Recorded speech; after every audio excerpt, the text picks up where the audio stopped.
अंग 19। ਤੁਸੀਂ ਆਖੋਗੇ ਆਪਣੇ ਆਪ ਤੋਂ ਗੈਰ ਹਾਜ਼ਰ ਹੋ ਕੇ ਜਿਉਣਾ ਕਾਇਰਤਾ ਹੈ। ਬੇਜੀ ਦੱਸਦੇ ਸਨ ਕਿ ਜਦੋਂ ਉਹਨਾਂ ਦਾ ਵਿਆਹ ਹੋਇਆ ਸੀ ਤਾਂ ਮੇਰੀ ਦਾਦੀ ਰਾਤ ਵੇਲੇ ਵੱਡਾ ਸਾਰਾ ਗਿਲਾਸ ਦੁੱਧ ਦਾ ਲੈ ਆਈ। ਉਹਨਾਂ ਆਖਿਆ, ਮੈਂ ਰਾਤ ਨੂੰ ਦੁੱਧ ਨਹੀਂ ਪੀਂਦੀ। ਇਸ ਤੋਂ ਦਾਦੀ ਖਿਝ ਕੇ ਆਖਣ ਲੱਗੀ, ਜੈ ਖਾਣਿਆ, ਪੇਕਿਆਂ ਦੇ ਘਰ ਕੁਛ ਦੇਖਿਆ ਹੋਵੇ ਤਾਂ ਪੀਣ ਦੀ ਆਦਤ ਹੋਵੇ। ਬੇਜੀ ਆਖਣ ਲੱਗੇ, ਤੁਹਾਡੀ ਦਾਦੀ ਨੂੰ ਤਾਂ ਮੈਂ ਕੁਝ ਨਾ ਆਖਿਆ, ਫੜ ਕੇ ਦੁੱਧ ਪੀ ਲਿਆ। ਪਰ ਮਨ 'ਚ ਸੋਚਿਆ ਬਈ ਜੇ ਸੱਚੀ ਕਿਸੇ ਦੇ ਪੇਕਿਆਂ ਦੇ ਘਰ ਦੁੱਧ ਨਾ ਹੋਵੇ ਤੇ ਉਹਨੂੰ ਪੀਣ ਦੀ ਆਦਤ ਨਾ ਹੋਵੇ ਤਾਂ ਇਹ ਅਗਲੇ ਦਾ ਕਸੂਰ ਕਿਵੇਂ ਬਣ ਗਿਆ। ਬੇਜੀ ਨੇ ਦਾਦੀ ਨੂੰ ਭਾਵੇਂ ਕੁਝ ਨਹੀਂ ਸੀ ਆਖਿਆ, ਪਰ ਮਨ ਵਿੱਚ ਜੋ ਆਖਿਆ ਸੀ ਉਹ ਉੱਪਰੋਂ ਦੇਖਣ ਨੂੰ ਕਾਇਰਤਾ ਲੱਗ ਸਕਦੀ ਹੈ, ਪਰ ਸੋਚ ਦੇ ਪੱਧਰ ਉੱਪਰ, ਵਿਵੇਕ ਦੀ ਪੱਧਰ ਉੱਪਰ ਇਹ ਕਿਸੇ ਵਿਦਰੋਹ ਨਾਲੋਂ ਘੱਟ ਨਹੀਂ। ਇਸੇ ਤਰ੍ਹਾਂ ਮੈਂ ਗੈਰ ਹਾਜ਼ਰ ਰਹਿ ਕੇ ਕਿੱਥੇ ਜਾਂਦੀ ਹਾਂ, ਕੀ ਕਰਦੀ ਹਾਂ, ਕੀ ਸੋਚਦੀ ਹਾਂ, ਕੀ ਇਹ ਕਾਇਰਤਾ ਹੈ? ਪੁੱਛਣ ਵਾਲੀ ਗੱਲ ਤਾਂ ਇਹ ਹੈ ਕਿ ਮੈਂ ਗੈਰ ਹਾਜ਼ਰ ਕਿਉਂ ਹੁੰਦੀ ਹਾਂ। ਲੋਕ ਤਾਂ ਮੈਨੂੰ ਬਥੇਰੀ ਤਕੜੀ ਸਮਝਦੇ ਨੇ। VC ਸਰਦਾਰਾ ਸਿੰਘ ਜੌਹਲ ਨਾਲ ਜਦੋਂ ਝਗੜਾ ਹੋਇਆ ਸੀ ਤਾਂ ਕਿਸੇ ਨੇ ਪ੍ਰੋਫੈਸਰਾਂ ਨੂੰ ਮਿਹਣਾ ਮਾਰਿਆ ਸੀ, ਤੁਸੀਂ ਇੱਕ ਔਰਤ ਦੇ ਮਗਰ ਲੱਗ ਗਏ। ਤਾਂ ਇੱਕ ਪ੍ਰੋਫੈਸਰ ਨੇ ਜਵਾਬ ਦਿੱਤਾ ਸੀ, ਜਦੋਂ ਬਹੁਤੇ ਬੰਦੇ ਔਰਤਾਂ ਵਰਗੇ ਬਣ ਜਾਣ ਤਾਂ ਫਿਰ ਕਿਸੇ ਔਰਤ ਨੂੰ ਮਰਦਾਂ ਵਰਗੀ ਬਣਨਾ ਪੈਂਦਾ ਹੈ। ਤੈਰ ਲੈਣਾ, ਬੰਦੂਕ ਚਲਾ ਲੈਣੀ, ਘੋੜਸਵਾਰੀ ਕਰ ਲੈਣੀ ਤੇ ਕਾਰ ਚਲਾ ਲੈਣੀ, ਇਹ ਕੋਈ ਆਮ ਕੁੜੀਆਂ ਵਾਲੇ ਕੰਮ ਥੋੜ੍ਹੇ ਹੀ ਨੇ। ਵੀਰੇ ਨੂੰ ਇੱਕ ਕਰਨਲ ਨੇ ਜਦੋਂ ਮਰਵਾਉਣ ਦੀ ਸਲਾਹ ਬਣਾ ਲਈ ਸੀ ਤਾਂ ਮੈਂ ਜਾਂਦੇ ਨੂੰ ਸੜਕ ਉੱਪਰ ਰੋਕ ਕੇ ਆਖਿਆ ਸੀ, ਮਿਸਟਰ ਕਰਨਲ, ਵੀਰੇ ਨੂੰ ਅਗਰ ਕੁਝ ਹੋ ਗਿਆ ਤਾਂ ਤੁਸੀਂ ਨਾ ਤਾਂ ਅਸਮਾਨ ਉੱਪਰ ਚੜ੍ਹ ਜਾਓਗੇ ਤੇ ਨਾ ਹੀ ਪਤਾਲ 'ਚ ਉਤਰ ਜਾਓਗੇ। ਬਾਕੀ ਇਸ ਧਰਤੀ ਉੱਪਰ ਤਾਂ ਅਸੀਂ ਤੁਹਾਨੂੰ ਖਾਨਦਾਨ ਸਮੇਤ ਜਿਉਂਦਾ ਛੱਡਣਾ ਨਹੀਂ। ਕਰਨਲ ਕੁਮਾਰ ਘਬਰਾ ਗਿਆ ਸੀ। ਜਿਨ੍ਹਾਂ ਦੀ ਲੜਕੀ ਇਉਂ ਆਖਦੀ ਹੈ, ਉਸ ਪਰਿਵਾਰ ਦੇ ਬੰਦੇ ਕਿਹੋ ਜਿਹੇ ਹੋਣਗੇ? ਹਾਂ, ਇਹ ਸਭ ਗੱਲਾਂ ਵੀ ਮੇਰੀ ਜ਼ਿੰਦਗੀ ਦਾ ਸੱਚ ਹਨ, ਪਰ ਇਹ ਵੀ ਸੱਚ ਹੈ ਕਿ ਕੋਈ ਉੱਚੀ ਵੀ ਬੋਲੇ ਤਾਂ ਸਾਂ ਕਰਕੇ ਖੂਨ ਮੇਰੇ ਸਿਰ ਨੂੰ ਚੜ੍ਹ ਜਾਂਦਾ ਹੈ। ਏਅਰ ਗਨ ਨਾਲ ਕੋਈ ਬੰਦਾ ਘੁੱਗੀਆਂ ਚਿੜੀਆਂ ਨੂੰ ਮਾਰ ਰਿਹਾ ਹੋਵੇ ਤਾਂ ਮੇਰਾ ਸਾਹ ਸੁੱਕਣ ਲੱਗ ਜਾਂਦਾ ਹੈ। ਆਪਣੀ ਗਰੀਬੀ ਬਾਰੇ ਦੱਸ ਕੇ ਸਕੂਲ ਦੀ ਮਾਈ ਹਰ ਰੋਜ਼ ਮੇਰੇ ਤੋਂ ਮੇਰੀ ਰੋਟੀ ਲੈ ਕੇ ਖਾ ਲੈਂਦੀ ਸੀ ਤੇ ਮੈਂ ਭੁੱਖੀ ਘਰ ਪਰਤ ਆਉਂਦੀ ਸੀ। ਘਰ ਦੱਸਦੀ ਵੀ ਨਹੀਂ ਸੀ ਕਿ ਬੇਜੀ ਨਾਰਾਜ਼ ਹੋਣਗੇ। ਬਾਪੂ ਜੀ ਇੱਕ ਵਾਰੀ ਕਾਫੀ ਸਾਰੇ ਪੈਸੇ ਮੇਰੇ ਨਾਮ ਜਮ੍ਹਾਂ ਕਰਵਾਉਣ ਲੱਗੇ ਤਾਂ ਬੇਜੀ ਨੇ ਆਖ ਕੇ ਰੋਕ ਦਿੱਤੇ, ਇਹ ਤਾਂ ਜਮਾ ਹੀ ਕਮਲੀ ਹੈ। ਕਿਸੇ ਨੇ ਰੋ ਕੇ ਆਖਿਆ ਕਿ ਮੈਂ ਪੈਸਿਆਂ ਤੋਂ ਤੰਗ ਆ, ਇਹਨੇ ਸਾਰੇ ਫੜਾ ਦੇਣੇ ਨੇ। ਚੰਗਾ ਤੁਸੀਂ ਕੋਈ ਛੋਟੀ ਮੋਟੀ ਕੋਠੀ ਇਹਦੇ ਨਾਂ 'ਤੇ ਲੈ ਦਿਓ। ਤੁਸੀਂ ਆਖੋਗੇ ਸਭ ਕੀ ਹੈ? ਅਸਲ ਗੱਲ ਕੀ ਹੈ? ਅਸਲ ਗੱਲ ਹੈ ਕਿ ਫੁੱਲਾਂ ਦਾ ਸੀ ਕਾਫਲਾ ਤੱਤੇ ਥਲਾਂ ਵਿੱਚੋਂ ਗੁਜ਼ਰਿਆ ਤੇ ਲਿਖਤਾਂ ਥਲਾਂ ਵਿੱਚੋਂ ਲੰਘਦਿਆਂ ਇਹ ਦਰਿਆਵਾਂ, ਝੀਲਾਂ, ਚਸ਼ਮਿਆਂ ਦੇ ਸੁਪਨੇ ਹੀ ਤਾਂ ਹਨ। ਤੇ ਮੈਨੂੰ ਪਤਾ ਹੈ ਕਿ ਅੱਜ ਦਾ ਸੁਪਨਾ ਹੀ ਕੱਲ੍ਹ ਦਾ ਯਥਾਰਥ ਬਣਦਾ ਹੈ। ਇਸੇ ਆਸ ਨਾਲ ਇਸ ਰਾਹ ਉੱਪਰ ਤੁਰ ਰਹੀ ਹਾਂ। ਪਰ ਲੰਘੇ ਦਰਿਆ ਦਾ ਸੁਪਨਾ ਨਹੀਂ, ਉਹ ਤਾਂ ਉਹ ਇਤਿਹਾਸ ਹੈ। ਇਤਿਹਾਸ ਨੇ ਜਿਹਦਾ ਕਦੇ ਜ਼ਿਕਰ ਨਹੀਂ ਕਰਨਾ। ਲੰਘ ਗਏ ਉਸ ਇਤਿਹਾਸ ਦੇ ਜ਼ਿਕਰ ਦੀ ਕੀ ਲੋੜ ਸੀ? ਪਹਿਲੀ ਗੱਲ ਤਾਂ ਇਹ ਹੈ ਕਿ ਟੋਇਨਬੀ ਅਨੁਸਾਰ ਇਤਿਹਾਸ ਦੀ ਇੰਨੀ ਮਹੱਤਤਾ ਨਹੀਂ ਜਿੰਨੀ ਇਤਿਹਾਸਕ ਸੂਝ ਦੀ ਜਾਂ ਇਤਿਹਾਸਕਤਾ ਦੀ ਹੈ। ਇਸੇ ਲਈ ਇਸ ਨਾਵਲ ਵਿੱਚ ਪਾਠ ਪੁਸਤਕਾਂ ਵਾਲੇ ਇਤਿਹਾਸ ਦਾ ਜ਼ਿਕਰ ਨਹੀਂ। ਉਸ ਇਤਿਹਾਸ ਦਾ ਜ਼ਿਕਰ ਹੈ ਜਿਹੜਾ ਇਤਿਹਾਸ ਦੇ ਪੰਨਿਆਂ ਉੱਪਰ ਲਿਖੇ ਜਾਣ ਤੋਂ ਪਹਿਲਾਂ ਕੁਝ ਲੋਕਾਂ ਦੇ ਪਿੰਡਿਆਂ ਉੱਪਰ ਲਿਖਿਆ ਜਾਂਦਾ ਹੈ। ਤੇ ਇਹ ਨਾਵਲ ਉਹਨਾਂ ਲੋਕਾਂ ਦਾ ਜ਼ਿਕਰ ਕਰਦਾ ਹੈ ਜਿਨ੍ਹਾਂ ਨੇ ਇਤਿਹਾਸ ਨੂੰ ਆਪਣੇ ਪਿੰਡਿਆਂ ਉੱਪਰ ਲਿਖਿਆ ਜਾਣਾ ਜਰਿਆ। ਦੂਸਰੀ ਗੱਲ, ਮੈਂ ਵੀ ਇਹ ਆਖਣਾ ਚਾਹੁੰਦੀ ਸੀ ਕਿ ਇਤਿਹਾਸਕ ਗਤੀ ਤਕੜੇ ਮਾੜੇ ਦਾ ਲਿਹਾਜ਼ ਨਹੀਂ ਕਰਦੀ। ਅਸੀਂ ਜਿਨ੍ਹਾਂ ਨੂੰ ਸਤਹੀ ਦ੍ਰਿਸ਼ਟੀ ਤੋਂ ਕਈ ਵਾਰੀ ਹਾਕਮ ਸ਼੍ਰੇਣੀ, ਵਿਰੋਧੀ ਧਿਰ, ਪੂੰਜੀਪਤੀ ਆਦਿ ਮਿਥ ਕੇ ਤਿਰਸਕਾਰ ਦੇ ਅਧਿਕਾਰੀ ਸਮਝ ਲੈਂਦੇ ਹਾਂ, ਉਹ ਵੀ ਵਕਤ ਦੇ ਮਾਰੇ ਹੋਏ ਹੋ ਸਕਦੇ ਹਨ। ਉਹ ਖਲਨਾਇਕ ਨਹੀਂ, ਤਰਾਸਦਿਕ ਪਾਤਰ ਹੁੰਦੇ ਹਨ। ਤੀਸਰੀ ਗੱਲ ਕਿ ਲੰਘ ਗਏ ਵੇਲਿਆਂ ਵਿੱਚ ਦਰਿਆਵਾਂ ਵਰਗੇ ਲੋਕ ਵੀ ਹੁੰਦੇ ਹਨ। ਤੇ ਹੋਰ ਕਿੰਨਾ ਹੀ ਕੁਝ ਹੈ ਇਸ ਨਾਵਲ ਵਿੱਚ, ਜਿਵੇਂ ਕਿ ਬਦਲ ਰਹੀਆਂ ਪ੍ਰਸਥਿਤੀਆਂ ਨਾਲ, ਬਦਲ ਰਹੀਆਂ ਕੀਮਤਾਂ ਨਾਲ ਨਾ ਬਦਲ ਸਕਣ ਵਾਲੇ ਲੋਕਾਂ ਦਾ ਟੁੱਟ ਕੇ ਬਿਖਰ ਜਾਣਾ, ਫਨਾਹ ਹੋ ਜਾਣਾ। ਉਂਝ ਵੀ ਪਟਿਆਲੇ ਬਾਰੇ ਇਹ ਨਾਵਲ ਮੇਰੇ ਤੋਂ ਸਿਵਾਏ ਕਿਸੇ ਨੇ ਨਹੀਂ ਸੀ ਲਿਖ ਸਕਣਾ। ਨਾਲੇ ਪਟਿਆਲਾ ਮੇਰੇ ਲਈ ਸਿਰਫ ਇੱਕ ਸ਼ਹਿਰ ਨਹੀਂ। ਅਖੀਰਲਾ ਅੰਗ 20ਵਾਂ। ਮੈਂ ਆਪਣੇ ਨਾਵਲਾਂ ਵਿੱਚ ਔਰਤ ਪਾਤਰਾਂ ਬਾਰੇ ਹੋਰ ਵੀ ਦੱਸਣਾ ਚਾਹਾਂਗੀ। ਜਿਸ ਤਰ੍ਹਾਂ ਵਿਦਿਨ ਵਿਦਆਊਟ ਨਾਵਲ ਆਕਾਰ ਵਿੱਚ ਭਾਵੇਂ ਛੋਟਾ ਹੈ, ਪਰ ਉਹਦਾ ਕੈਨਵਸ ਵੱਡਾ ਹੈ। ਗੱਲ ਇਸ ਵਿੱਚ ਇਹੀ ਹੈ ਕਿ ਆਦਮੀ ਭਾਵੇਂ ਸਿਧਾਰਥ ਵਾਂਗ ਅੰਦਰਲੀਆਂ ਪ੍ਰਾਪਤੀਆਂ ਲਈ ਤੁਰੇ ਤੇ ਭਾਵੇਂ ਕੋਲੰਬਸ ਵਾਂਗ ਬਾਹਰਲੀਆਂ ਪ੍ਰਾਪਤੀਆਂ ਲਈ, ਮੁੱਲ ਤਾਂ ਔਰਤ ਹੀ ਤਾਰਦੀ ਹੈ। ਬੰਦਾ ਜਦੋਂ ਸਧਾਰਨ ਬੰਦਿਆਂ ਵਾਲੇ ਫਰਜ਼ ਵੀ ਨਹੀਂ ਨਿਭਾਉਂਦਾ ਤਾਂ ਔਰਤ ਉੱਪਰ ਕੀ ਗੁਜ਼ਰਦੀ ਹੈ ਤੇ ਉਹ ਕਿਵੇਂ ਗੁਜ਼ਾਰਾ ਕਰਦੀ ਹੈ, ਇਹ ਗੱਲ ਧਿਆਨ ਮੰਗਦੀ ਹੈ। ਸ਼ਾਇਦ ਇਸੇ ਲਈ ਆਖਿਆ ਜਾਂਦਾ ਹੈ ਕਿ ਹਰ ਕਾਮਯਾਬ ਆਦਮੀ ਦੇ ਪਿੱਛੇ ਕੋਈ ਔਰਤ ਹੁੰਦੀ ਹੈ ਤੇ ਪ੍ਰੋਫੈਸਰ ਭੁਪਿੰਦਰ ਆਖਦੇ ਹਨ, ਹਰ ਕਾਮਯਾਬ ਔਰਤ ਦੇ ਪਿੱਛੇ ਕੋਈ ਆਦਮੀ ਵੀ ਤਾਂ ਹੁੰਦਾ ਹੋਏਗਾ। ਹੋਣਾ ਤਾਂ ਚਾਹੀਦਾ, ਮੈਂ ਸੋਚਦੀ ਹਾਂ, ਪਰ ਬਹੁਤੀ ਵਾਰ ਹੁੰਦਾ ਨਹੀਂ, ਕਿਉਂਕਿ ਸਦੀਆਂ ਦੇ ਸੰਸਕਾਰ, ਔਰਤ ਮਰਦ ਦੇ ਰਿਸ਼ਤੇ ਦੀਆਂ ਸੀਮਾਵਾਂ, ਆਦਮੀ ਦਾ ਕਿਸੇ ਤਰ੍ਹਾਂ ਦੀ ਔਰਤ ਉੱਪਰ ਨਿਰਭਰ ਨਾ ਹੋਣਾ ਤੇ ਬੰਦੇ ਦਾ ਅਹਮ ਉਹਨੂੰ ਕਿਸੇ ਵੀ ਕਿਸਮ ਦੇ ਸਮਝੌਤੇ ਵੱਲ ਲੈ ਕੇ ਜਾਣ ਤੋਂ ਇਨਕਾਰੀ ਹੁੰਦਾ ਹੈ। ਇਸੇ ਲਈ ਸੈਂਕੜੇ ਨਹੀਂ ਹਜ਼ਾਰਾਂ ਵਿੱਚੋਂ ਕਿਸੇ ਇੱਕ ਅੱਧੀ ਕਲਾਕਾਰ ਦਾ ਘਰ ਹੀ ਟੁੱਟਣੋਂ ਬਚਦਾ ਹੈ। ਜੇ ਕਿਸੇ ਦਾ ਬਚਦਾ ਹੈ ਤਾਂ ਜਾਂ ਤਾਂ ਪਤੀ ਆਪਣੀ ਔਰਤ ਨੂੰ ਬਹੁਤ ਚਾਹੁੰਦਾ ਜਾਂ ਫਿਰ ਉੱਕਾ ਹੀ ਨਹੀਂ ਚਾਹੁੰਦਾ। ਕੰਮ ਕਰਨ ਵਾਲੀਆਂ ਔਰਤਾਂ ਨੇ ਆਰਥਿਕ ਸੁਤੰਤਰਤਾ ਨਾਲ ਜੋ ਸਵੈ ਵਿਸ਼ਵਾਸ ਹਾਸਲ ਕੀਤਾ ਹੈ, ਉਹ ਉਹਨਾਂ ਦੀ ਅਣਮਨੁੱਖੀ ਵਿਵਹਾਰ ਅੱਗੇ ਝੁਕਣੋਂ ਵਰਜਦਾ ਹੈ। ਤੇ ਦੂਜੇ ਪਾਸੇ ਆਧੁਨਿਕ ਮਨੁੱਖ ਨੂੰ ਇਹ ਤਾਂ ਸਵੀਕਾਰ ਹੈ ਕਿ ਔਰਤ ਬਾਹਰ ਜਾ ਕੇ ਕੰਮ ਕਰੇ, ਪਰ ਇਹ ਮਨਜ਼ੂਰ ਨਹੀਂ ਕਿ ਔਰਤ ਸੁਭਾਵਕ ਤੌਰ ਉੱਪਰ ਵਿਚਰ ਸਕੇ। ਇਸ ਤਰ੍ਹਾਂ ਬਹੁਤ ਸਾਰੀਆਂ ਸਮੱਸਿਆਵਾਂ ਖੜੀਆਂ ਹੋ ਗਈਆਂ ਹਨ, ਜਿਨ੍ਹਾਂ ਨੂੰ ਪਥ ਭ੍ਰਸ਼ਟ, ਵਿਦਰੋਹ, ਸਮਝੌਤਾ ਤੇ ਵਸਤੂ ਸਥਿਤੀ ਵਿੱਚ ਚਲੇ ਜਾਣ ਤੱਕ ਔਰਤਾਂ ਆਪਣੀ ਆਪਣੀ ਕਿਸਮ ਤੇ ਆਪਣੀ ਆਪਣੀ ਸਮਰੱਥਾ ਅਨੁਸਾਰ ਸੁਲਝਾਉਣ ਦੀ ਕੋਸ਼ਿਸ਼ ਕਰਦੀਆਂ ਹਨ। ਇਸ ਕੋਸ਼ਿਸ਼ ਨੂੰ ਇਮਾਨਦਾਰੀ ਨਾਲ ਪੇਸ਼ ਕਰਨ ਵੱਲ ਮੇਰੇ ਨਾਵਲ ਰੁਚਿਤ ਹਨ। ਕਈ ਵਾਰੀ ਇਹ ਵੀ ਆਖ ਦਿੱਤਾ ਜਾਂਦਾ ਹੈ ਕਿ ਮੈਂ ਔਰਤ ਦਾ ਪੱਖ ਪੂਰਦੀ ਹਾਂ। ਅਸਲ ਗੱਲ ਇਹ ਹੈ ਕਿ ਔਰਤ ਹੋਣ ਕਰਕੇ ਮੈਂ ਔਰਤ ਦੀ ਜ਼ਿੰਦਗੀ ਦੇ ਤੱਥ ਤੇ ਸੱਚ ਨੂੰ ਵਧੇਰੇ ਸਹਿਜ ਰੂਪ 'ਚ ਜਾਣ ਸਕਦੀ ਹਾਂ, ਸਮਝ ਸਕਦੀ ਹਾਂ ਤੇ ਬਿਆਨ ਕਰ ਸਕਦੀ ਹਾਂ। ਕੋਈ ਰਿਆਇਤ ਨਹੀਂ, ਹਾਂ, ਇਸ ਸੱਚ ਨੂੰ ਸੁਣਨ ਦੀ ਆਦਤ ਜੋ ਨਹੀਂ, ਇਸੇ ਲਈ ਪੱਖਪਾਤ ਲੱਗਦਾ ਹੈ। ਐਰ ਵੈਰ ਮਿਲਦਿਆਂ ਨਾਵਲ ਔਰਤ ਦੇ ਪਰੰਪਰਾਵਾਦੀ ਸੰਕ੍ਰਾਂਤੀ ਕਾਲ ਵਾਲੇ ਤੇ ਆਧੁਨਿਕ ਰੂਪਾਂ ਵੱਲ ਸੰਕੇਤ ਕਰਦਾ ਹੈ। ਇਹਨਾਂ ਵਿੱਚੋਂ ਸਹੀ ਕਿਹੜਾ ਹੈ, ਫੈਸਲਾ ਤੁਹਾਡੇ ਉੱਪਰ ਹੀ ਛੱਡ ਦਿੱਤਾ ਹੈ। ਇਹ ਗੱਲ ਸਮੱਸਿਆ ਦੇ ਹੱਲ ਤੋਂ ਖੁੰਝ ਜਾਣ ਦੀ ਨਹੀਂ, ਮੈਂ ਸਮਝਦੀ ਹਾਂ ਗੱਲ ਜਵਾਬ ਦੀ ਨਹੀਂ, ਗੱਲ ਸਹੀ ਸਵਾਲ ਦੀ ਹੁੰਦੀ ਹੈ। ਪ੍ਰਸ਼ਨ ਜਾਗ ਪਵੇ ਤਾਂ ਉੱਤਰ ਤੱਕ ਤਾਂ ਪਹੁੰਚ ਹੀ ਜਾਵਾਂਗੇ। ਲੋਕੀ ਇਹ ਵੀ ਆਖਦੇ ਨੇ ਮੇਰੇ ਨਾਵਲਾਂ ਦੀਆਂ ਨਾਇਕਾਵਾਂ ਬਸ ਜਰਦੀਆਂ ਨੇ, ਕੁਝ ਕਰਦੀਆਂ ਨਹੀਂ।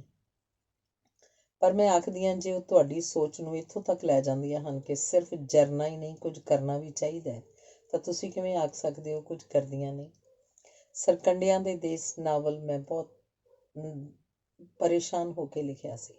ਸਾਡੀ ਰਿਸ਼ਤੇਦਾਰ ਕੁੜੀ ਜਲ ਕੇ ਮਰ ਗਈ ਸੀ। ਹਸਪਤਾਲ ਵਿੱਚ ਉਹਨੂੰ ਪੁਲਿਸ ਨੇ ਵੀ ਪੁੱਛਿਆ ਤੇ ਡਾਕਟਰਾਂ ਨੇ ਵੀ ਕਿ ਅੱਗ ਕਿਵੇਂ ਲੱਗੀ।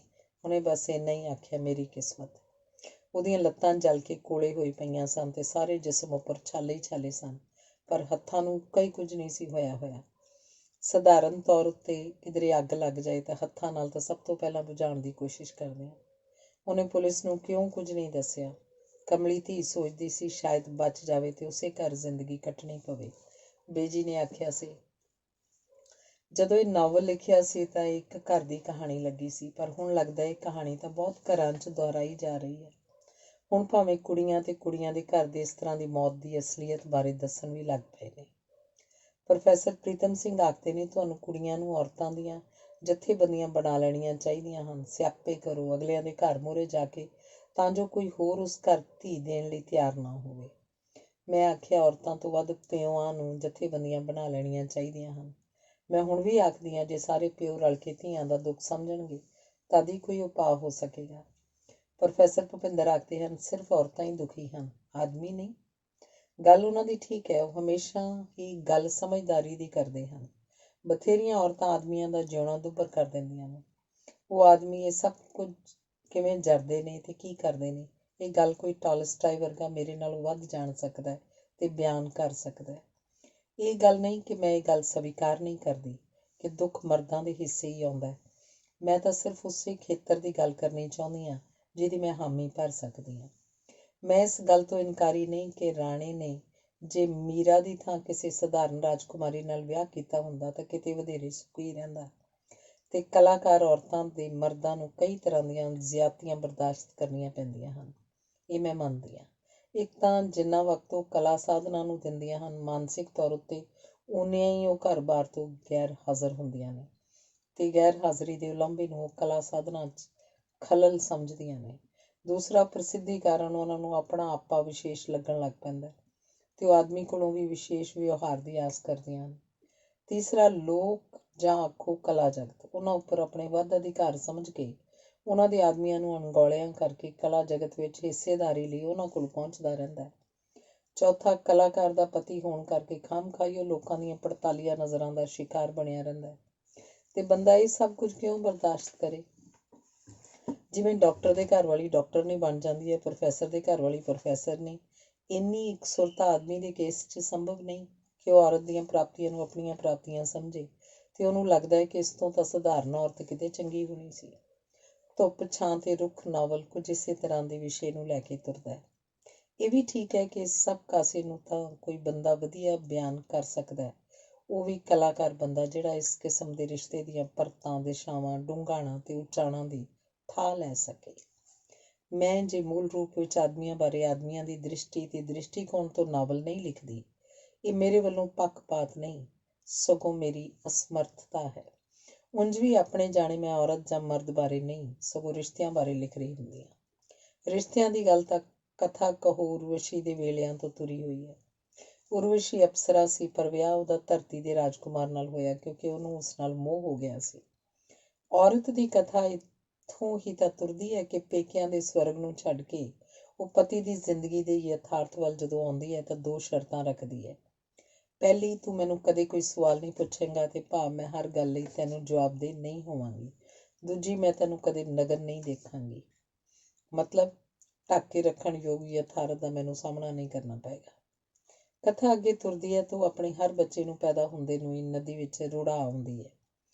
ਪਰ ਪੁਰੂਰਵਾ ਬਚਨਬੱਧ ਸੀ, ਸਵਾਲ ਨਹੀਂ ਸੀ ਕਰ ਸਕਦਾ, ਕਿੰਤੂ ਨਹੀਂ ਸੀ ਕਰ ਸਕਦਾ।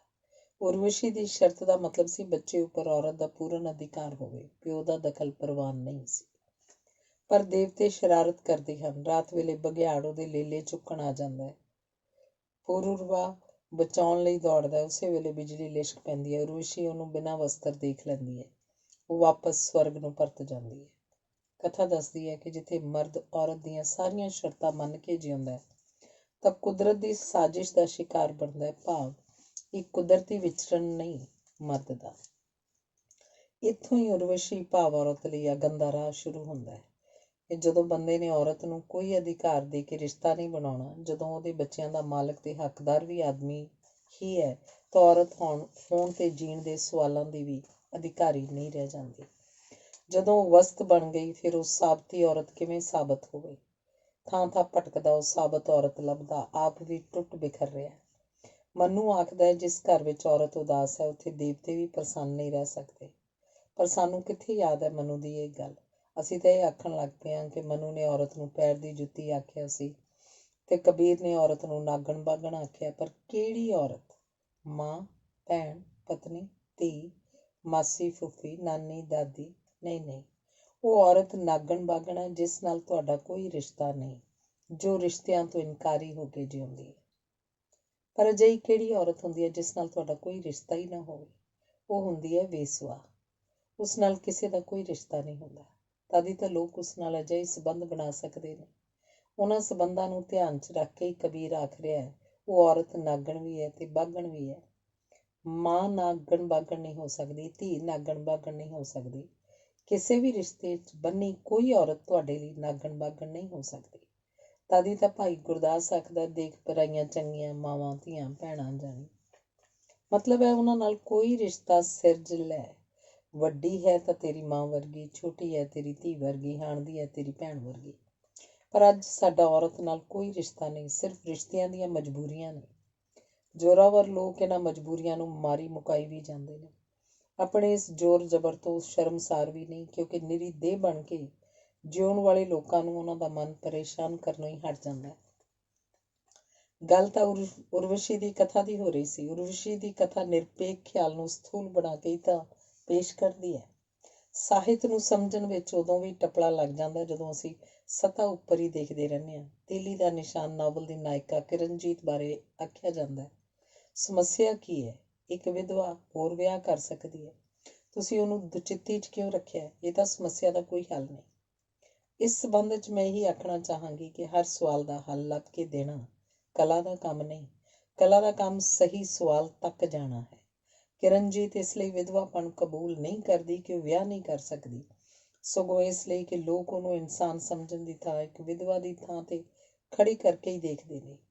ਅਜਿਹੇ ਸਭ ਲੋਕਾਂ ਨੂੰ ਰਿਜੈਕਟ ਕਰਨ ਦਾ ਉਹ ਆਪਣਾ ਅਧਿਕਾਰ ਨਹੀਂ ਛੱਡਦੀ, ਜਾਂ ਅਜਿਹੇ ਲੋਕਾਂ ਨੂੰ ਉਹ ਇਸ ਯੋਗ ਹੀ ਨਹੀਂ ਸਮਝਦੀ। ਇਹ ਨਾਵਲ ਕਿਰਨਜੀਤ ਲਈ ਬੰਦਾ ਲੱਭ ਕੇ ਕਹਾਣੀ ਨਹੀਂ ਮੁਕਾ ਦਿੰਦਾ, ਸਗੋਂ ਸਫ਼ਿਆਂ ਦੇ ਮੁੱਕ ਜਾਣ ਮਗਰੋਂ ਵੀ ਗੱਲ ਸਾਡੇ ਮਨ 'ਚ ਤੁਰਦੀ ਰਹਿੰਦੀ ਹੈ ਕਿ ਏਡੀ ਵੱਡੀ ਔਰਤ ਲਈ ਸਾਡੇ ਸਮਾਜ ਕੋਲ ਕਿੱਡੇ ਸੌੜੇ ਰਿਸ਼ਤੇ ਨੇ। ਭੀੜੀ ਜੁੱਤੀ ਪਾਉਣ ਵਾਂਗ ਕੋਈ ਵੀ ਸੌੜਾ ਰਿਸ਼ਤਾ ਉਹਨੂੰ ਪ੍ਰਵਾਨ ਨਹੀਂ। ਇਸ ਲਈ ਉਹ ਮਰ ਚੁੱਕੇ ਬੰਦੇ ਨਾਲ ਆਪਣਾ ਰਿਸ਼ਤਾ ਮੁੜ ਜਾ ਗੰਢਦੀ ਹੈ, ਜਿਸ ਰਿਸ਼ਤੇ ਨੂੰ ਉਹ ਮਨ ਹੀ ਮਨ ਆਪਣੀ ਹਾਣ ਦਾ ਸਿਰਜ ਸਕਦੀ ਹੈ। ਇਹੀ ਗੱਲ ਇਹ ਹਮਾਰਾ ਜੀਵਨਾਂ ਦੀ ਭਾਨੋ ਬਾਰੇ ਮੁੜ ਮੁੜ ਕੇ ਆਖੀ ਜਾਂਦੀ ਹੈ ਕਿ ਉਹ ਆਪਣੇ ਹੱਕਾਂ ਲਈ ਕੋਈ ਸੰਘਰਸ਼ ਕਿਉਂ ਨਹੀਂ ਕਰਦੀ।